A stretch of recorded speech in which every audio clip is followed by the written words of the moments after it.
Immigrant district, here he goes, crossing himself. Oh! He's done.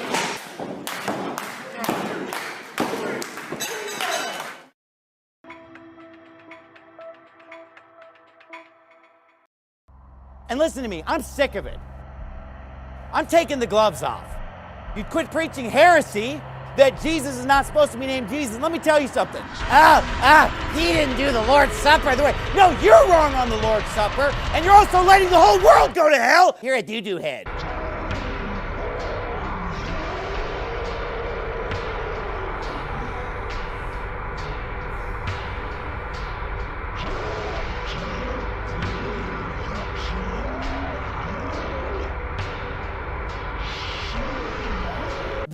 Correct me if I'm wrong, did you get a call this afternoon? And listen to me, I'm sick of it.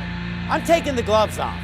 And you know, I'm sick of all these little baby Christians that they're like, oh, let's stop fighting. There's a reason why this world's going to hell. I'm saying a lot of these pastors are not even saved. And they've been planted there by the devil. These demonic deacons and demonic pastors and demonic evangelists and demonic missionaries have been put behind the pulpit to pervert. You're a doo-doo head. And listen to me, I'm sick of it.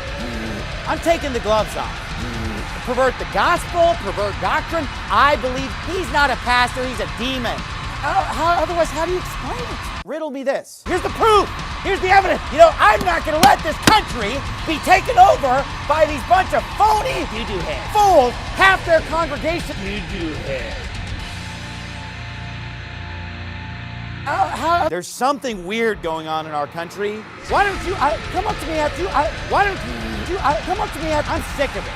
Riddle me this. They love their own little religion that they've created. Riddle me this. Birds of a feather flock together. Riddle me this. I would rather go to hell.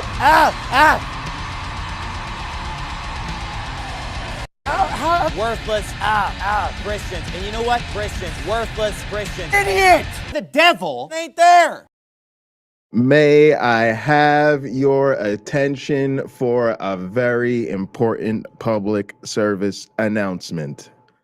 We are taking over the internet, and the United States champion of word wrestling entertainment has returned for another edition of the Pocket Locker podcast.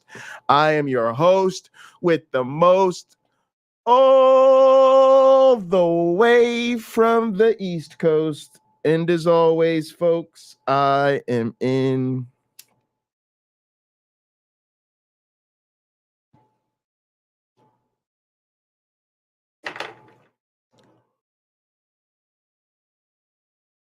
airplane mode. Y'all already know what time it is. Grab something to drink, grab something to smoke, kick back, catch a vibe, greet your neighbor. It is time to link up with the gang as we jump into the musical portion of the program. And y'all already know we have got to revisit that new OG Roddy.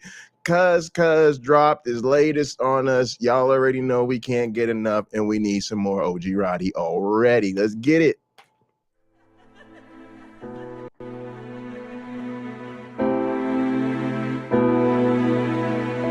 You are now rocking with airplane mode. Zach, Airplane mode. back with another one last time. Made him slide and shit. This time I'm here just reminding them. Whoa. Still ain't no competition, but listen, you can't pay me and your promises. No. Figured it out, popping bottles, chasing bitches, really wasting my time and shit. Yeah. And I ain't got time for love, cause I know you falling and out of it. Yeah. Fuckers, you doubting, man. I'm just taking straight from Potters. I came to your city with bombing. I got it popping. Dimes and them dubs I had options you wanted. I You hear the bass, you already know that's East Coast. Talk like you bossing and talk like you flossing and really be mad. Faking and fraud is just for the gram. Jersey to Boston ain't no about to zag. Just my name and I pick up a bag. Airplane mode, my daughter, my tag. And I do you hear this music in your soundtrack, you be looking around and minding my hand. Damn, it's love till you get big as them. I'm getting money with friends, they wasn't there to begin. Now here they coming to end, talking about 15%. I switched up again, ain't no comparison. I heard your shit is embarrassing. Who is you down in my nigga? These reps went to Cali, you still in the county with it. We go out of town, yeah, we still official. Been holding it down, we still on a mission. nationwide. That time and just send a mission, and that new tape gon' drop in the winter, nigga. Know we ready to go. Y'all gotta, yo, man, if y'all international, let me know if you bump that OG Roddy. Ain't no comparison, I heard this shit is embarrassing. We gotta get this OG Roddy airplane mode all over the world.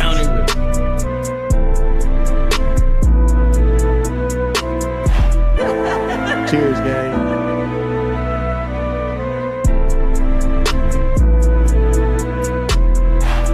Y'all know what we do. It's just like the song say, it's no comparison. Airplane mode, ready for takeoff. Love it. Love it. All right, gang, we're going to try to keep it weeknight tight around here. So we are going to jump straight into the main event of the evening. And what can I tell y'all, man? It's in the title. It's in the title. You already know what it is. You already know what it is. Tux fucked around, and boy, did he find out. Boy, did he find out. As we like to say, he did not understand the assignment, clearly wasn't prepared, didn't do his homework, didn't study the playbook. And Steph laid down the discipline, laid down the real. Okay?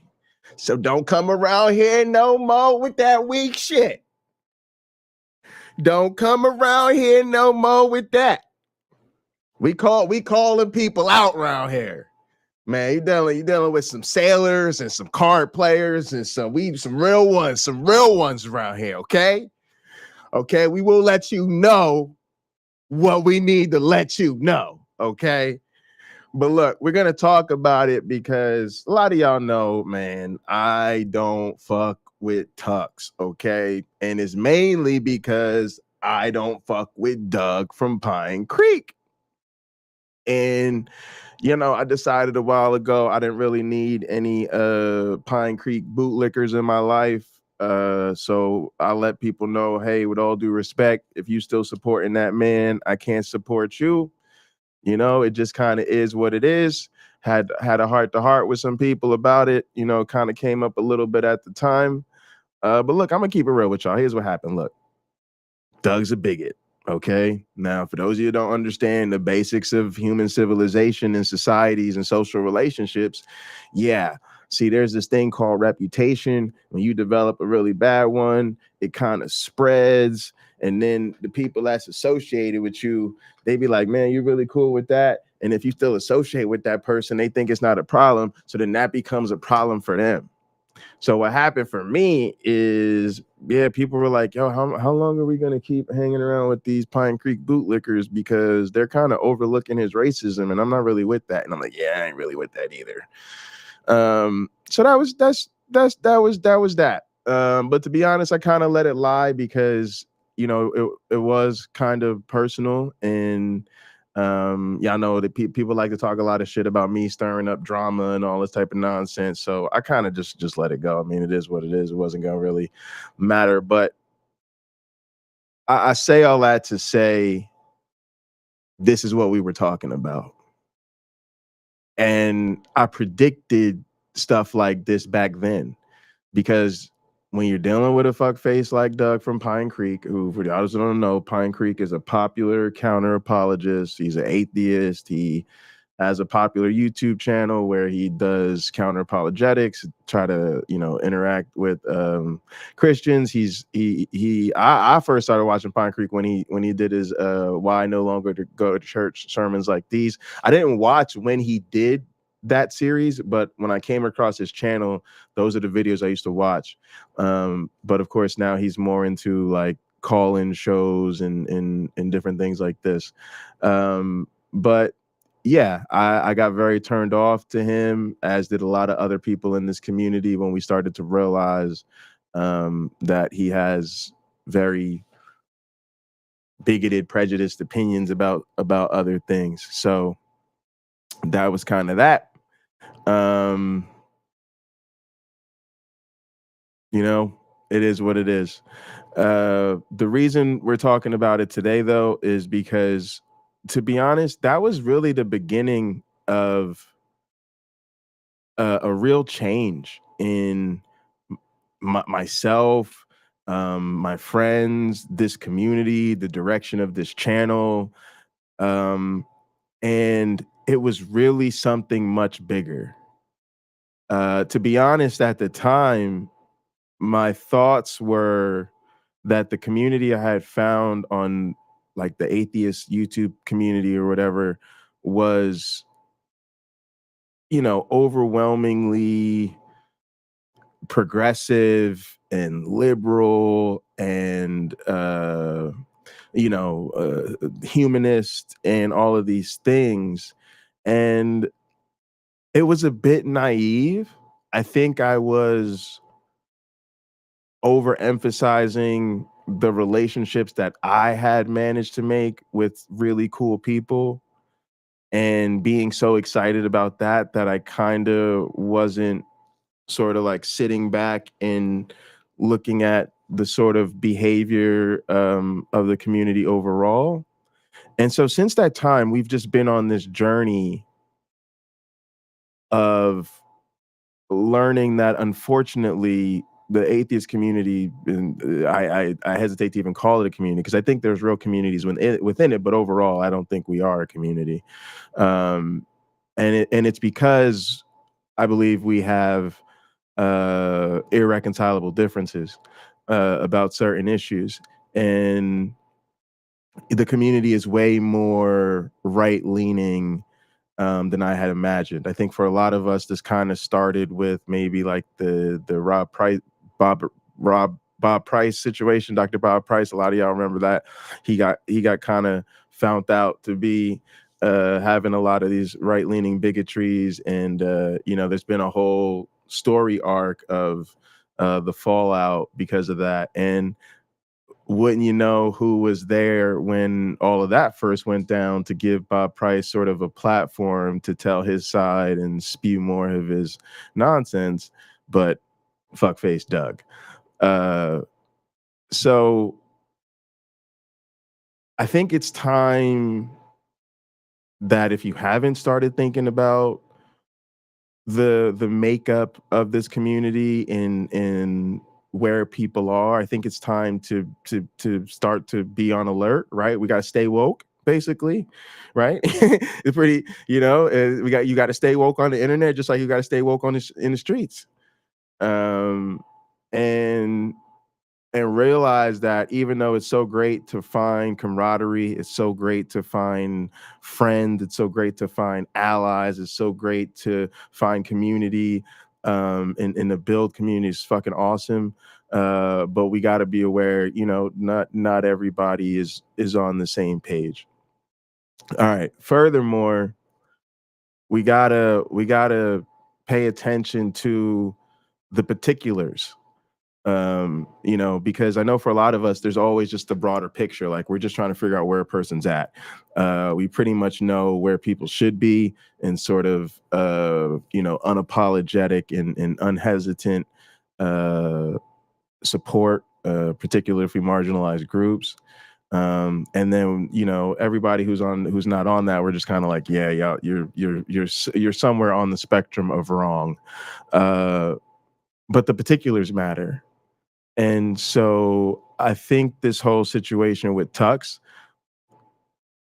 brought about a lot of the particulars, a lot of the what is said, why it's said, where people are coming from, where the disconnect is, and sort of our perspective, what the limits of allyship that we see in these spaces is. So I say all that to say, like, let's treat this as best we can, like what we do around here, which is an opportunity to, see what's going on, react to it, provide a little commentary.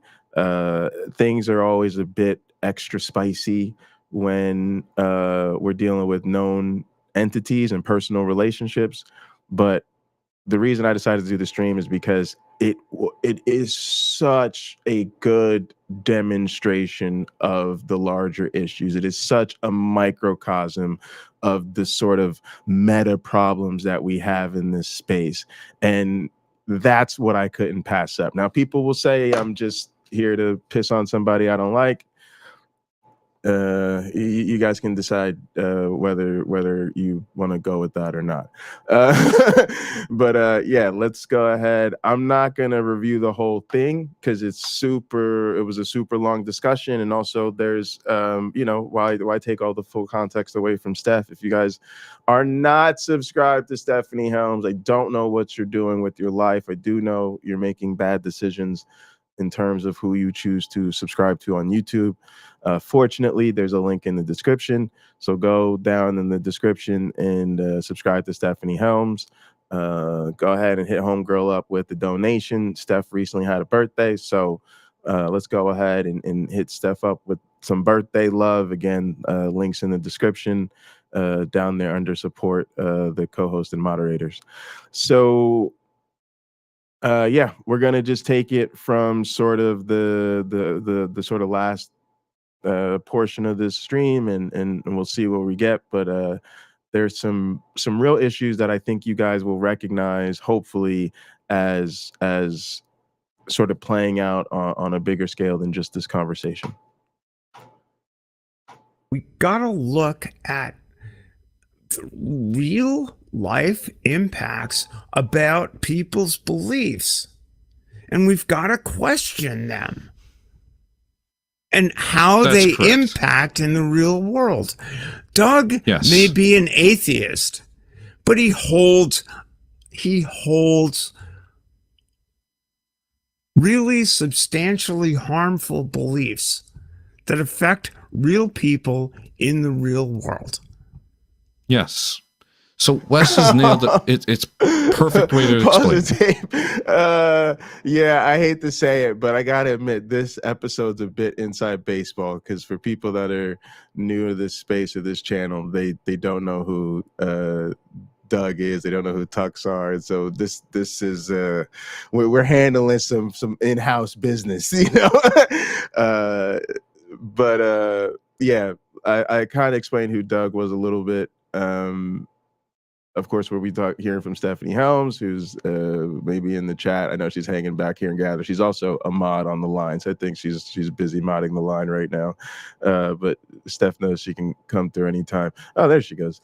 And then Tux is someone I used to hang out with, and when I first started out here, I wanted to co-host the show with Tux, and we became friends. And to be honest, his support of Pine Creek was the challenge in our relationship. It's why we're no longer friends. I just was a bit disappointed that I would have friends that don't see the problem and don't care about me enough to act accordingly. But that's the personal side of this. What's up, Steph? Not much, Jay. What's up with you? Not too much. Not too much. I guess things are okay on the line. Yeah, things seem to be pretty calm. It's really lovely to have a civil side chat. Don't have to be throwing out crazy people. It's good. All right. Well, I just got into this actually, so I'm gonna roll tape, and if you want to stop me at some point, then.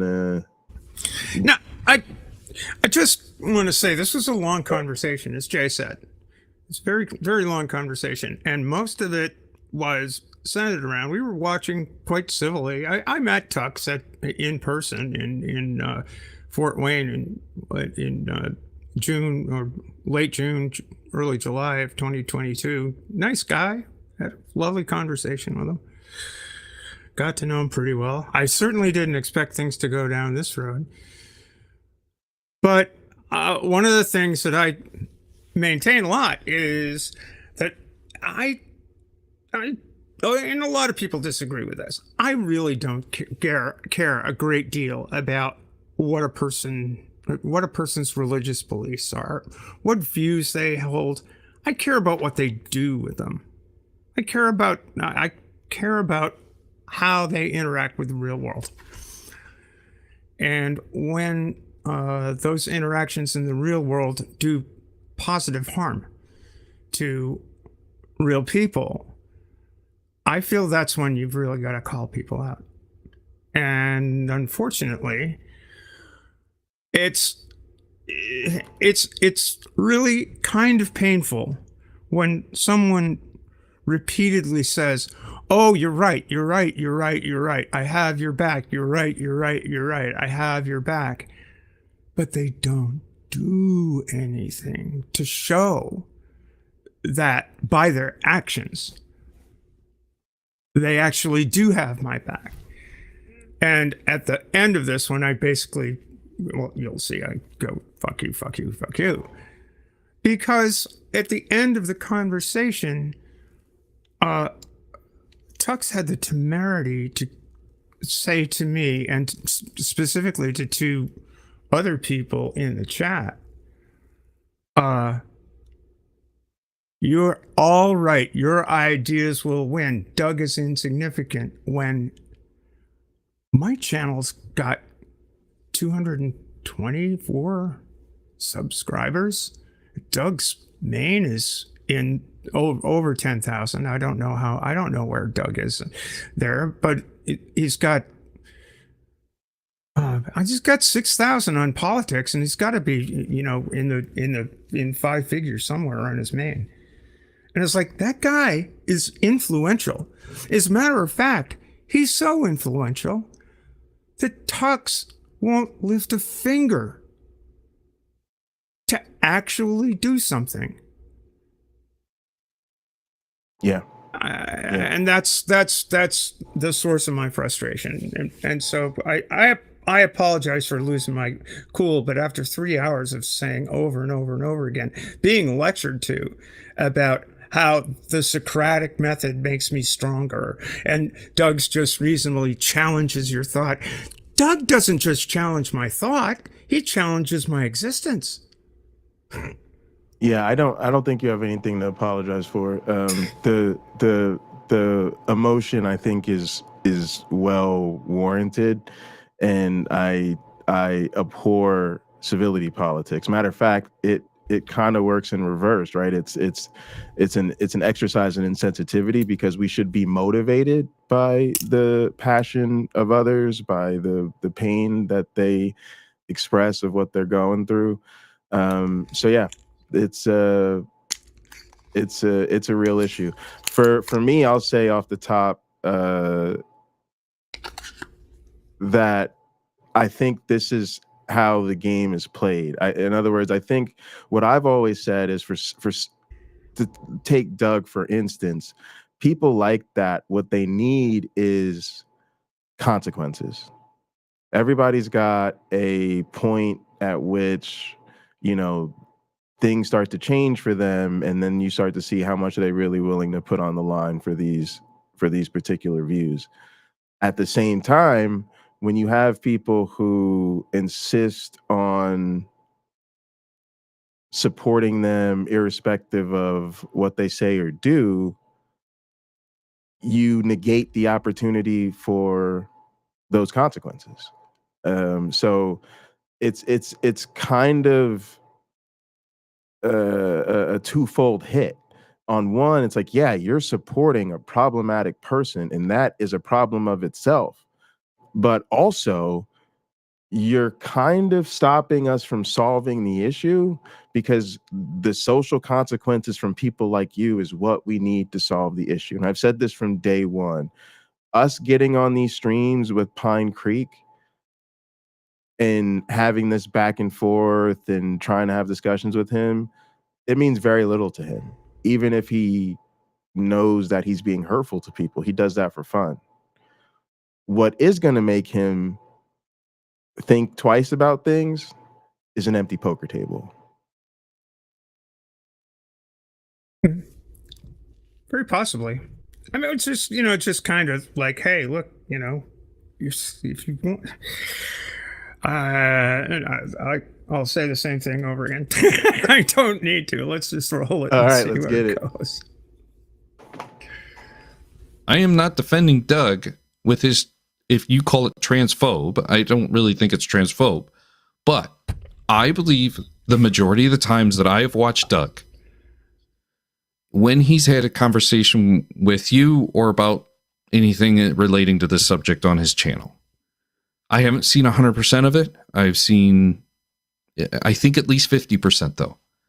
And the Socratic method is designed to help you come to the realization that you have your beliefs. You obviously have your beliefs because you've experienced them. Pox. Now, the data that he's asking you to provide, the answers that he's asking you to provide, he is using a method that makes you stronger at answering that information, providing that information, being a voice and an advocate for the future of the generation that you experience that hardly anybody else has and can explain to the rest of us.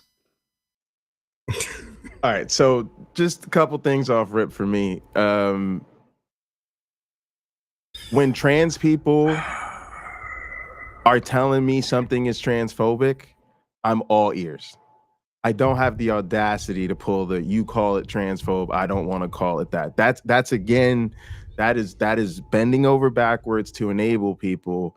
It's we got to take our cues from the people with the lived experience. I'm not saying that there's never been a time that a trans person or a person of color has accused somebody of, transphobia or racism and been wrong, but that line right there made my spine almost jump out of my skin. Like, we've got to stop doing that. That's like the Me Too movement, right? Believe women. We have to believe people when they say, I know what I'm experiencing. I know what I'm seeing. I know what I've witnessed. I've been in that chair. Don't tell me that something isn't prejudice when I know exactly that it is. The other thing is, you already hear the patronizing, right? This is what's better for you. This is making you stronger. And that's going to be the theme of this that I find is really reflective of this community. Especially because this community is the let's debate everything. Let's have a conversation about everything. What's your evidence? What are your arguments? And so it's a big problem in the wider community because people are falling into these talking points. But in this community in particular, it's a real struggle. And for me, just, kind of observing this on the sidelines, it's like, you're asking people to debate their humanity and legitimizing this bigot's demand for evidence when you should be confronting his bigotry rather than legitimizing it by saying, well, hey, where's your fucking argument, man? Like, all right, that's me. Go ahead, Steph. Nothing. I was looking for Pragmatic Crystal left a comment on the stream about which was the definition of the Socratic method, and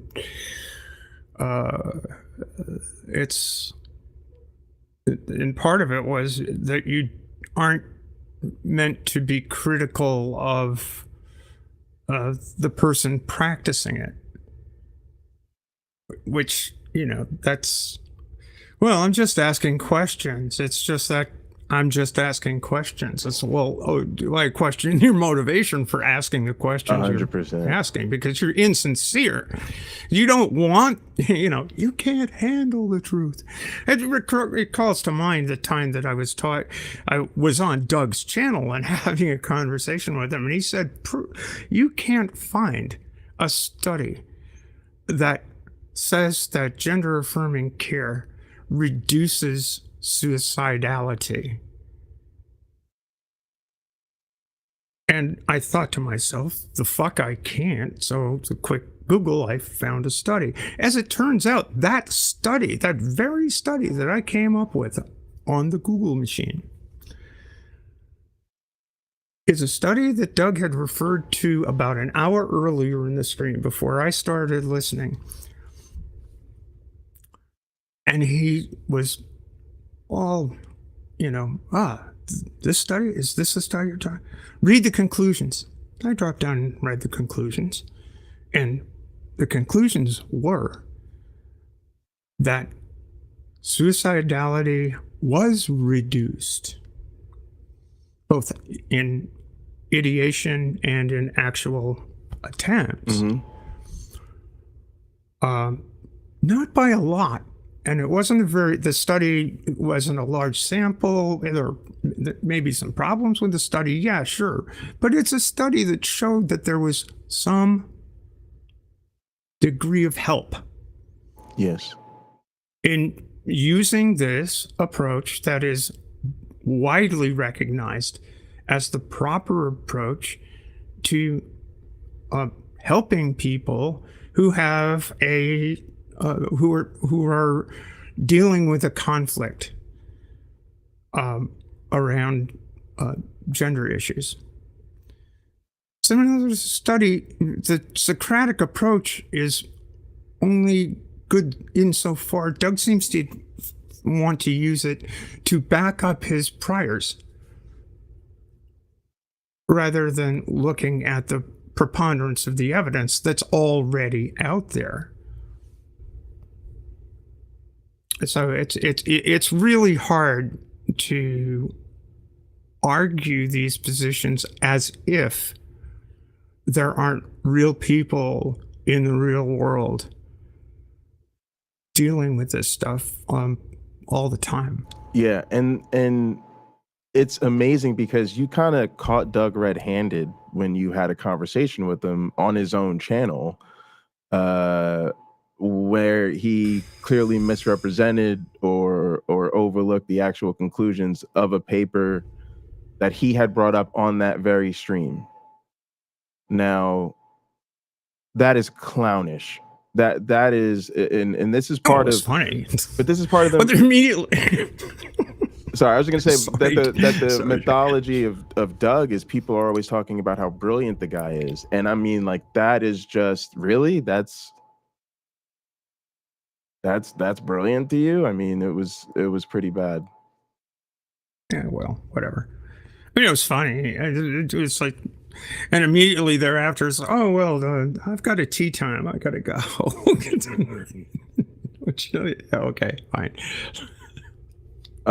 Yeah. He was pretty embarrassed. So I will say this too. I don't want to talk about too much, but as a scientist, it's important to say that we should stop misrepresenting science this way, right? This idea of demanding evidence for people's humanity is it's not the way to go, and I think it's a complete weaponization of science. And also, I mean this sincerely, we're simply lucky that the evidence is on our side. So, like most of the research that we have doesn't support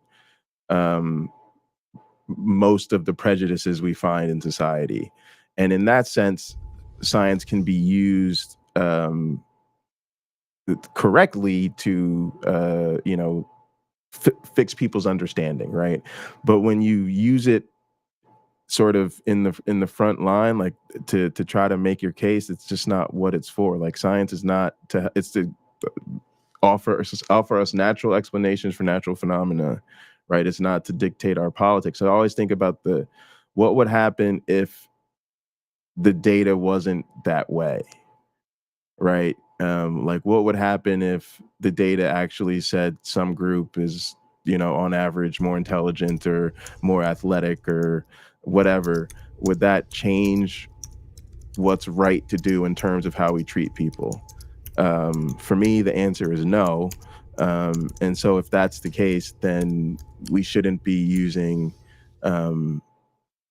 science for that purpose, because science is a limited human endeavor. It's always limited to what humans can get funding to do actual research.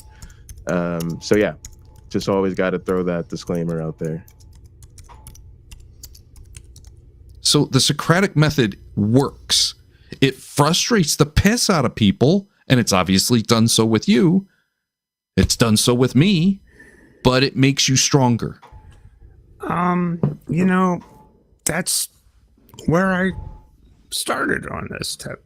It's like, that's whatever. I couldn't agree more. I couldn't agree more with this comment.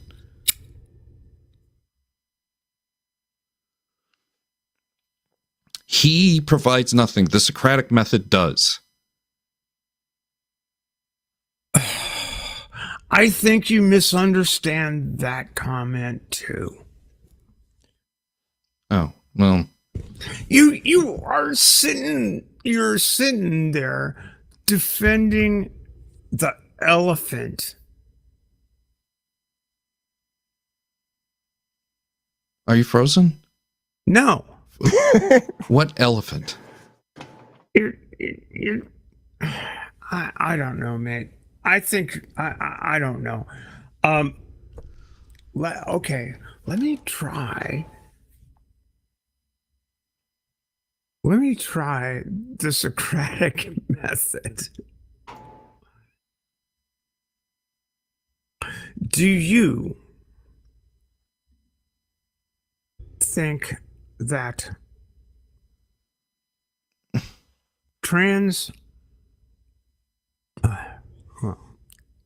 I just kind of hate this argument because I hesitate to engage in this because I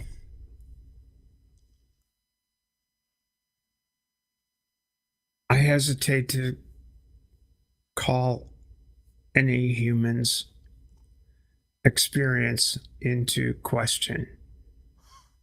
Lena, I'm sorry, I didn't know you weren't a mod. And that's why Hey, Tony. that's why trans people's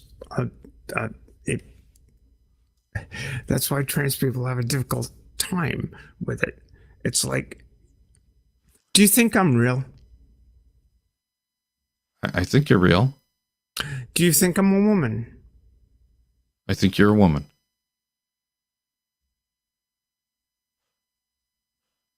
Do you think that your appreciating my womanhood depends on my gametes? On your gametes? Gametes. All right, this was hilarious. I guess how do you didn't know say the words. Demets? Gametes. no. I mean, Like it's like a gamete? He's not equipped to have I produce or don't.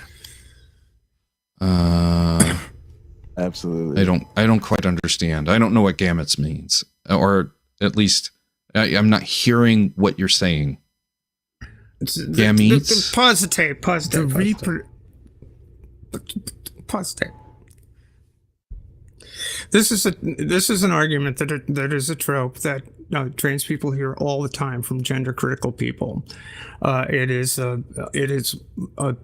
something that Doug will say in discussing the age-old question: what is a woman? Notice the question is never what is a man, but it's astonishing to me that that someone could be so out of tune with this thing. In other words, I don't think Tux realizes the extent, the nature, and the degree to which trans people have been attacked and demonized over the course of the past 2 years in politics and in as a well-funded movement target coming from the right wing. And it's also one of these things where trans people are always put in the position of having to defend themselves somehow or another against the kind of bigotry that Doug pushes. It's doing positive harm. Yeah, absolutely. absolutely. And it feels to me like they know that, but there's a unwillingness to recognize that we really are in a dire situation where we can't play this game. We don't have time to sit around and have these debates. And it's very unseemly to me. Like it's dehumanizing to not recognize the political environment that you're acting in. So these conversations are not happening in a vacuum. They're happening in the middle of a war on trans people, including people at the highest levels of power, trying to erase trans people from public life. So it's shameful. So part of the reason I was being just because I just couldn't believe where the direction this discussion was going. It's like, caught me unawares. So go ahead and roll it. Yeah. Okay. I will say quickly that same thing happened to me. I was very surprised when I realized how strong people were holding on to this allegiance. It was quite disappointing. Okay. Oh my God. Do you think that my womanhood depends on my chromosomes?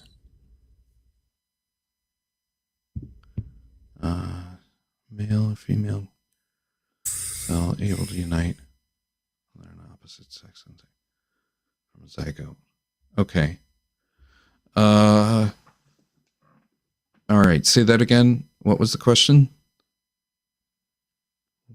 Do I had to look up what word you were saying. I had never heard it before.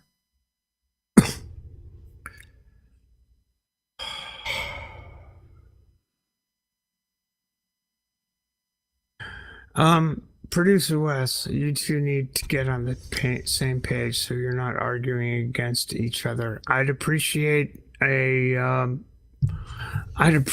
suggestion because I really don't want to be having this argument.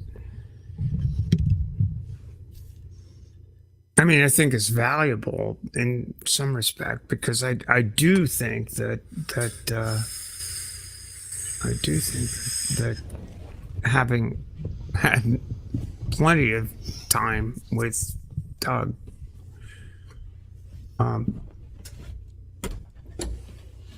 yeah, I think that's right. Doug doesn't have a big reach. He's just one who holds the same idea. This is a polarized subject, and it's absolutely right.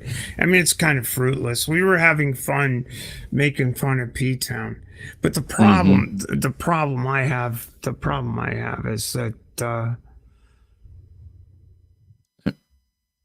in all honesty, Steph,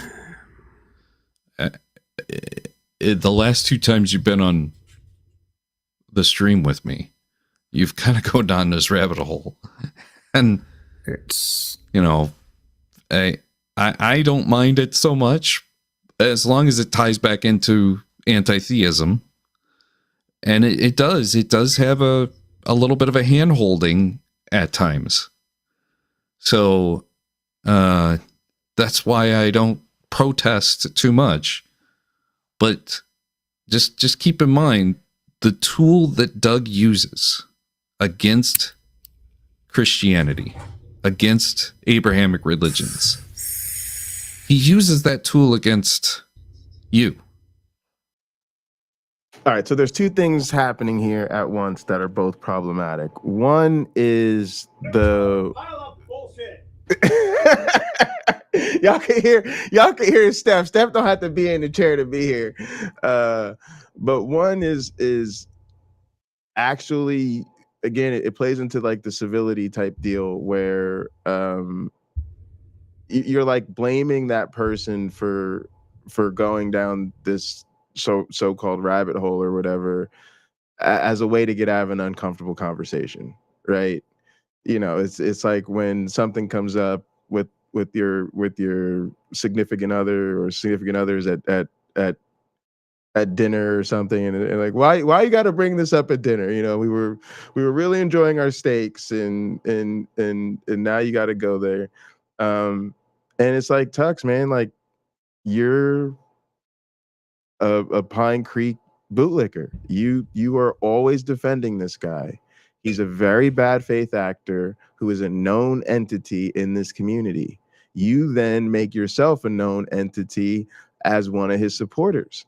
So when you are on stream and you're criticizing apologists and right wingers and people with dangerous ideas and da da da da da, you should not act surprised when people are like, yeah, and so can we talk about Doug real quick? Because yeah, he's all types of fucked up.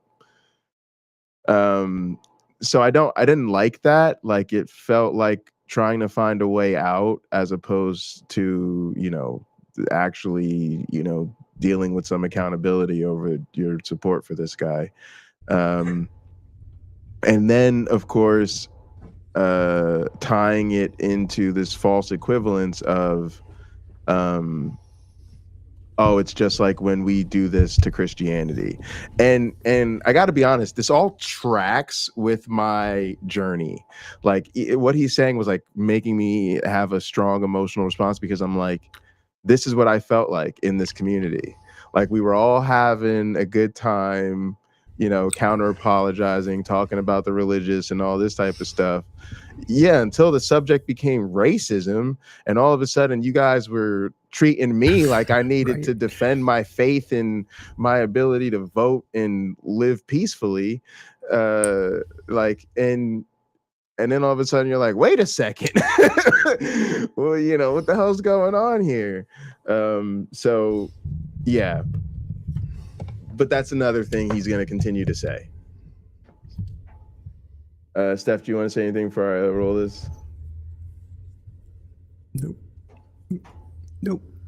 And if you like it when he's using it against Christians, you have to understand that your cause, the cause I'm going to support you on, is going to have to be, you're going to have to be able to answer some tough questions.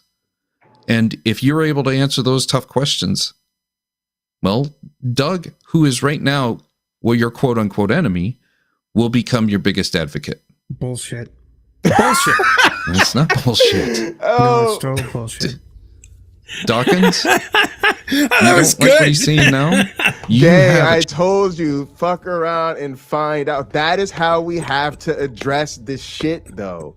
Directly. No hesitation. No, just straight up. Like, you know, just, that was bullshit. Nope.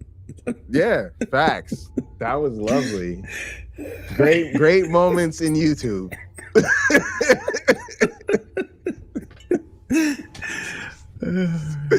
Chance to change that. Tell us what you really think.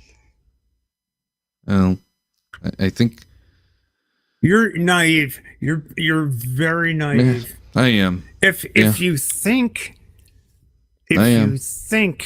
you can be an ally by allying with people who believe that I am a false human, you're not. You're not, Tux. And you need to examine that. And if you think this was a rabbit hole, it's the same rabbit hole that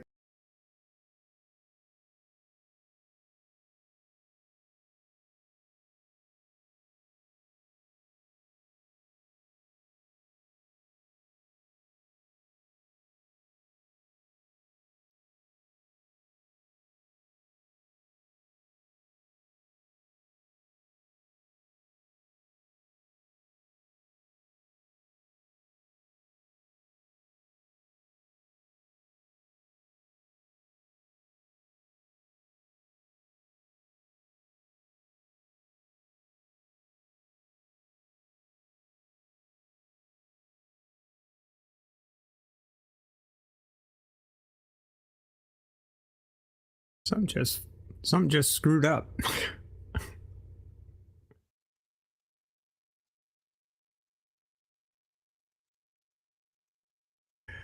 Sorry, I apologize, everyone. I don't know what's going on.